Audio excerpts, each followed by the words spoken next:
દ્વારકાધીશ જગત મંદિર અને અત્યારના ચૈત્ર મહિનાની શરૂઆત થઈ, ચૈત્ર નવરાત્રિની શરૂઆત થઈ, છેઠી ચાંદ છે આજે. અને આજે ઓમ જોઈએ તો વિક્રમ સંવત 2074ની શરૂઆત થઈ છે. તો એવી રીતના શિવ ગંગા ચેરિટેબલ ટ્રસ્ટ દ્વારા આજે દ્વારકાધીશના પટાંગણની અંદર છાશનું વિતરણ કરવામાં આવ્યું છે. તો આપણી સાથે જે ઈશ્વરભાઈ જાખરિયા છે અને ઈશ્વરભાઈ જાખરિયાને અને મનસુખભાઈ બારાઈ બંને સાથે છે અત્યારના. તો મનસુખભાઈ, આ જે વિતરણ જે છે એનો ટાઈમિંગ અને કેટલા સમય સુધી આ ચાલુ રહેશે?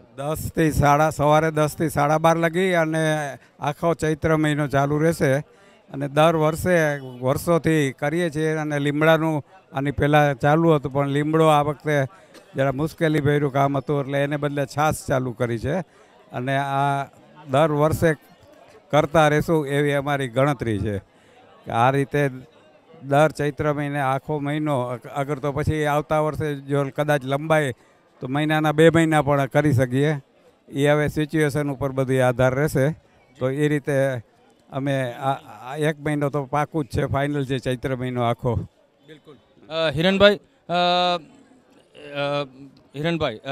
એક વસ્તુ તો ઈશ્વરભાઈ, આ જે છાશનું પેલા મેં એવું સાંભળ્યું હતું કે આપ લીમડાનું કરતા હતા, શું કામ આ બદલવું પડ્યું? જય દ્વારકાધીશ. શિવગંગા ચેરિટેબલ ટ્રસ્ટ દ્વારા અમારી અનેક પ્રવૃત્તિઓ થઈ રહી છે.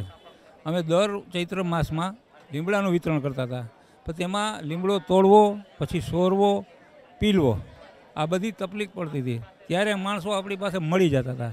અત્યારે અમે આ કામ માટે 2 છોકરાને 1000 રૂપિયા રોજના કીધા, તો પણ તે લોકોએ ના પાડેલી છે કે અમારાથી થશે નહીં. એટલે 30,000 રૂપિયા તો ખાલી લીમડાના રસ બનાવવાના અને તોડવાના દીધા હતા.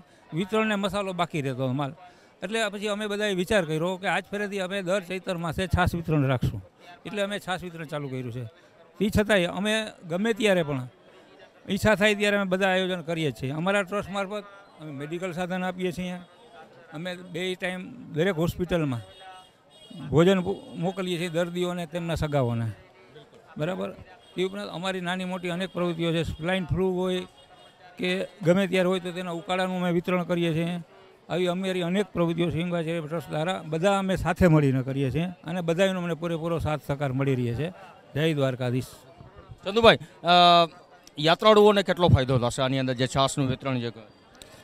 ભારતના પશ્ચિમ કિનારાના છેવાડે આવેલી કૃષ્ણની આ દ્વારકા નગરીમાં લાખો લોકો આવે છે. અને ખાસ કરીને ચૈત્ર માસનું હિન્દુ ધર્મમાં ખૂબ જ પ્રાધાન્ય આપવામાં આવ્યું છે, ખૂબ જ મહત્ત્વ આપવામાં આવ્યું છે. અને ચૈત્ર મહિનામાં ગુજરાતી લોકો ખાસ કરીને અને હિન્દુ ધર્મના ક્ષેત્રના દરેક વિસ્તારના યાત્રિકો દ્વારકાની યાત્રા ચોક્કસ કરતા હોય છે. અને ચૈત્ર માસમાં લાખો લોકો દ્વારકાધીશના દર્શનાર્થે આવનાર છે. ત્યારે શિવગંગા ચેરિટેબલ ટ્રસ્ટે કરેલું આ મહાઅભિયાન અને લોકોને અને યાત્રિકોને ખૂબ જ ઉપયોગી બનશે. દ્વારકાધીશ મંદિરના પરિસરમાં જ કરવામાં આવેલું આ છાશ કેન્દ્રથી હજારો લોકો અને લાખો લોકોને આનો લાભ મળનાર છે.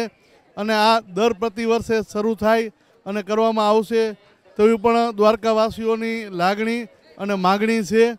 અને જરૂર પડે આમાં શિવગંગા સાથે દ્વારકાની દરેક સંસ્થાઓ પણ જોડાશે અને પૂરતો સહયોગ આપશે.